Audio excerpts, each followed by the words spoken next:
Star plus show के latest episode झनक में झनक की आंखों में एक बेचैनी तैर रही थी। वह किसी जरूरी काम से घर से निकली थी।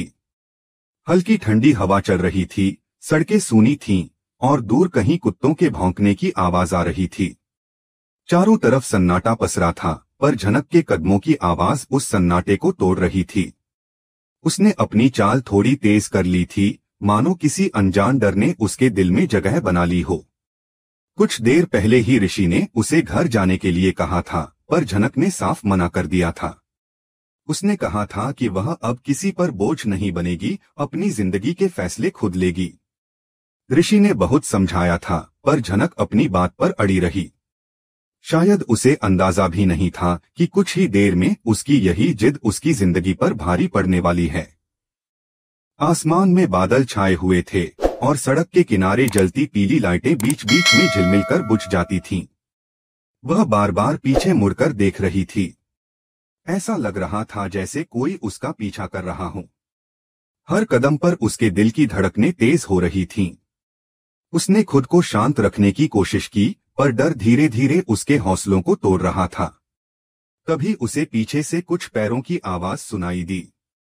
पहले उसने सोचा शायद उसका भ्रम हो, पर जब आवाजें करीब आने लगीं तो उसका डर यकीन में बदल गया। उसने अपनी चाल और तेज कर दी, लेकिन जितनी वह तेज चलती उतनी ही तेजी से वो आवाजें भी करीब आने लगीं। कुछ ही पलों बाद 4 अजनबी लड़के उसके सामने आकर खड़े हो गए। झनक ठिठक गई। उसने घबराकर चारों ओर देखा, लेकिन वहां कोई नहीं था जो उसकी मदद कर सके। उन लड़कों की आंखों में शिकार जैसी चमक थी। एक ने मुस्कुराते हुए कहा, कहाँ जा रही हो इतनी रात में अकेली? झनक ने डरते हुए जवाब देने की कोशिश की, कृपया रास्ता दीजिए, मुझे जाना है। उसकी आवाज कांप रही थी, पर उसमें अब भी थोड़ी हिम्मत बाकी थी। लेकिन उन गुंडों ने उसकी बात का मजाक उड़ा दिया। उनमें से एक ने आगे बढ़कर उसका रास्ता रोक लिया। झनक पीछे हटने लगी, उसकी सांसें तेज हो गईं। उसने इधर उधर देखने की कोशिश की, पर सड़क सुनसान थी। उधर उसी वक्त ऋषि अपनी कार में घर लौट रहा था। उसकी आंखों के सामने बार बार झनक की तस्वीर घूम रही थी। उसकी आंखों में छिपा डर, उसकी बातों में छिपा दर्द। उसे महसूस हो रहा था कि कुछ ठीक नहीं है। कार चलाते चलाते उसका मन अचानक बेचैन होने लगा। ऐसा लग रहा था जैसे दिल किसी अनहोनी की आहट दे रहा हो। उसने फोन उठाया और झनक को कॉल लगाया। कुछ सेकंड तक तो फोन बजता रहा, फिर कॉल कनेक्ट हो गई। लेकिन दूसरी तरफ से जो आवाजें आईं, उन्होंने उसका दिल दहला दिया। फोन के दूसरी तरफ झनक की चीख, लड़कों की हंसी और फिर अचानक सन्नाटा। ऋषि का चेहरा पीला पड़ गया। वह समझ गया कि झनक किसी बड़ी मुसीबत में है। बिना एक पल गवाए उसने कार घुमाई और तेज रफ्तार से उसी रास्ते की ओर निकल पड़ा जहां झनक गई थी। उसके दिल में सिर्फ एक ही ख्याल था, कहीं देर न हो जाए। हवा उसके बालों को उड़ा रही थी, लेकिन उसे कुछ सुनाई नहीं दे रहा था। बस वही आवाजें गूंज रही थीं जो उसने फोन पर सुनी थीं। हर सेकंड उसके लिए किसी सदी से कम नहीं था। वह बार बार झनक को कॉल करता, पर फोन अब स्विच ऑफ हो चुका था। इस बीच झनक अपने डर से जूझ रही थी। उसने खुद को संभालने की कोशिश की। वह चीखना चाहती थी, लेकिन गला सूख गया था। उसने मौका पाते ही एक गुंडे को धक्का दिया और भागने की कोशिश की, लेकिन बाकी तीनों ने उसका रास्ता रोक लिया। एक ने उसका हाथ पकड़ने की कोशिश की, तो उसने जोर से झटका दिया। उसकी आंखों में अब डर की जगह गुस्सा था। उसने कहा, हिम्मत है तो सामने से आओ, गीदड़ों की तरह चारों ओर से नहीं। उसके इस जवाब ने गुंडों को और भड़का दिया। उन्होंने उसकी ओर बढ़ना शुरू किया। झनक पीछे हटते हटते सड़क के किनारे पहुंच गई। उसकी आंखों में आंसू थे, पर वह रोई नहीं। उसने खुद को मजबूत किया, क्योंकि उसे पता था कि अगर उसने हिम्मत खो दी तो सब खत्म हो जाएगा। उसने सड़क के किनारे पड़ा एक पत्थर उठाया और उसे हवा में लहराया। गुंडे हंसे, लेकिन झनक ने बिना सोचे पत्थर फेंक दिया, जो एक के सिर पर जा लगा। वह दर्द से कराह उठा। बाकी तीनों झनक की तरफ झपट पड़े। झनक ने भागने की कोशिश की, पर सड़क फिसलन भरी थी। वह गिर पड़ी, घुटने से खून निकल आया, पर उसने हार नहीं मानी। उसने उठने की कोशिश की, तभी किसी ने उसका दुपट्टा पकड़ लिया। वह जोर से चिल्लाई, मदद करो। उसकी चीख पूरे इलाके में गूंज उठी, लेकिन वहां कोई नहीं था जो सुन सके। इसी बीच दूर से आती कार की हेडलाइट झनक के चेहरे पर पड़ी। वह ऋषि की कार थी जो पूरी रफ्तार से उसी दिशा में आ रही थी। ऋषि ने दूर से ही देखा कि झनक 4 लोगों के बीच घिरी हुई है। उसका खून खौल उठा। उसने कार सड़क के किनारे रोकी और बाहर कूद पड़ा। उन गुंडों को कुछ समझ में आता, उससे पहले ही ऋषि उन पर टूट पड़ा। झनक जमीन पर गिरी थी, उसकी सांसें तेज चल रही थीं, लेकिन जैसे ही उसने ऋषि को देखा, उसकी आंखों में डर की जगह राहत उतर आई। ऋषि ने उन गुंडों को धक्का देकर झनक के पास पहुंचा और उसे उठाया। लेकिन कहानी यहीं खत्म नहीं होती, क्योंकि अब हालात ऐसे थे कि झनक के दिल में डर के साथ एक सवाल भी घर कर चुका था, अगर ऋषि कुछ देर और कर देता तो क्या वह जिंदा होती। और ऋषि के मन में भी वही सवाल था कि आखिर झनक को अकेले बाहर निकलने की जरूरत क्या थी। दोनों की आंखों में कई बातें थीं जो शब्दों में नहीं कही जा सकती थीं। हवा अब भी ठंडी थी, लेकिन उनके बीच की खामोशी उस रात की सबसे डरावनी आवाज बन चुकी थी। झनक की यह रात शायद उसकी जिंदगी की सबसे लंबी रात थी। और ऋषि के लिए वह पल जब उसने फोन पर झनक की चीख सुनी, एक ऐसा पल बन गया जिसे वह कभी नहीं भूल पाएगा। लेकिन दोनों को इस बात का अंदाजा नहीं था कि यह तो बस शुरुआत थी, क्योंकि असली कहानी अब शुरू होने वाली थी, जहां डर, प्यार और किस्मत के बीच की जंग उन्हें ऐसी राह पर ले जाएगी जहां से लौटना शायद नामुमकिन होगा। झनक अब पूरी तरह उन गुंडों के बीच घिर चुकी थी। उसके चारों ओर अंधेरा, डर और खामोशी का जाल फैला हुआ था। वह अपने पूरे दम से उनसे बचने की कोशिश कर रही थी, लेकिन वे चारों उसके इर्द गिर्द दीवार बनकर खड़े थे। उसके चेहरे पर डर साफ झलक रहा था, उसकी आंखों में आंसू भर आए थे। उसने एक बार फिर उनसे विनती की कि उसे जाने दें, पर उन लोगों के चेहरे पर कोई दया नहीं थी।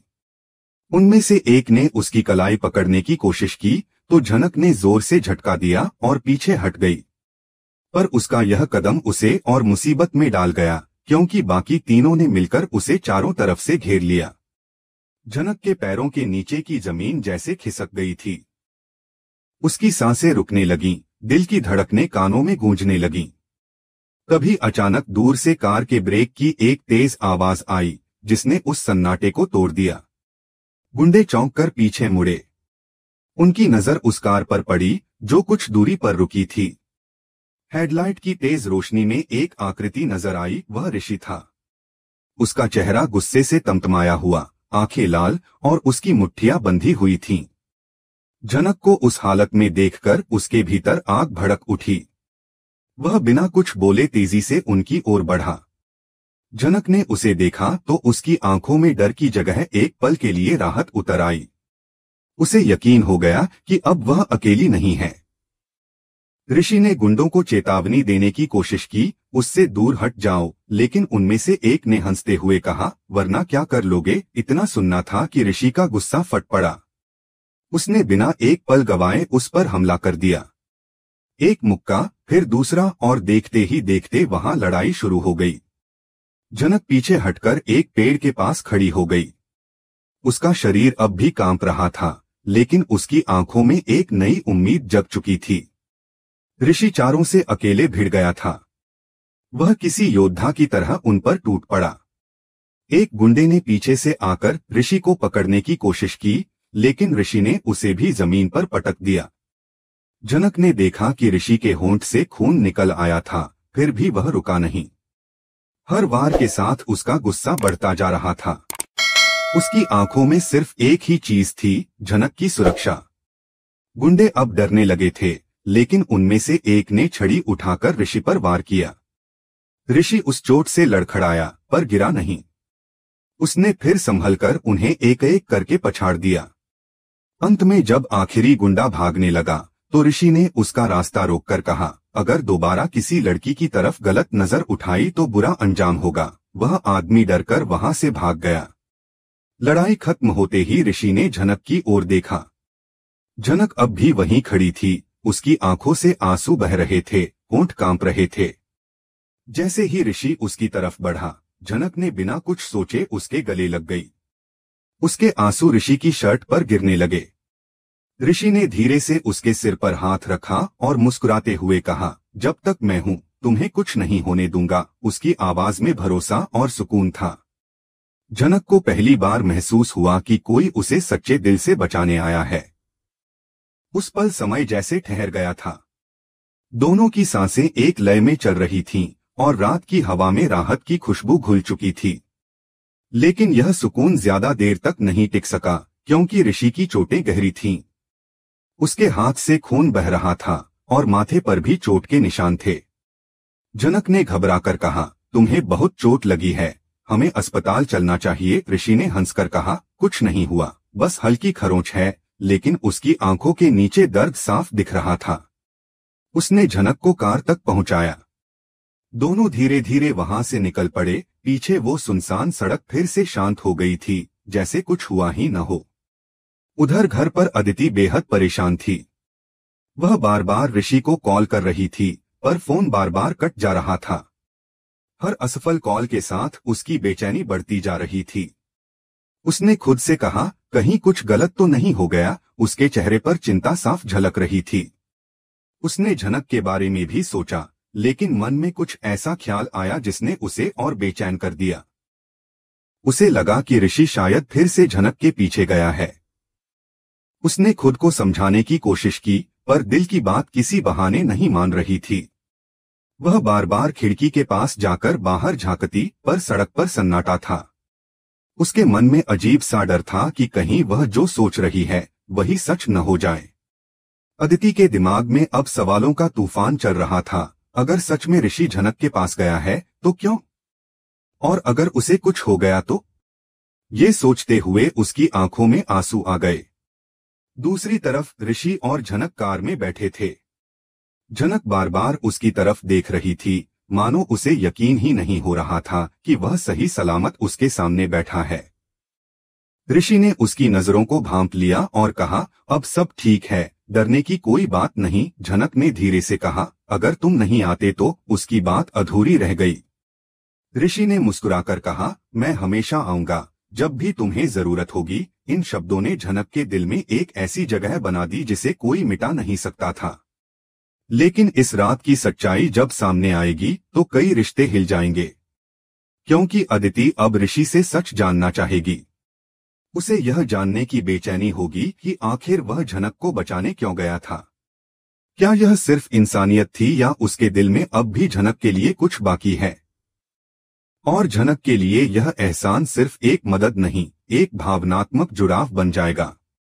अब कहानी उस मोड़ पर आ चुकी थी जहां डर, प्यार और रिश्तों की सीमाएं आपस में उलझने लगी थीं। इस घटना ने जनक और ऋषि के बीच की दूरी को मिटा दिया था, लेकिन साथ ही उनके रास्ते में नई चुनौतियां खड़ी कर दी थीं। अब आने वाले दिनों में यह देखना दिलचस्प होगा कि क्या जनक अपने दिल की बात कह पाएगी या फिर अदिति की जलन इन दोनों के बीच दीवार बन जाएगी। जनक और ऋषि की यह जर्नी अब पहले से ज्यादा गहरी, भावनात्मक और रोमांचक होने वाली थी। हर दिन के साथ कहानी में एक नया मोड़ आने वाला था और हर मोड़ पर किसी का दिल जरूर टूटेगा, क्योंकि अब जनक की कहानी सिर्फ एक सीरियल नहीं, एक एहसास बन चुकी थी जो हर दिल को छू जाएगा।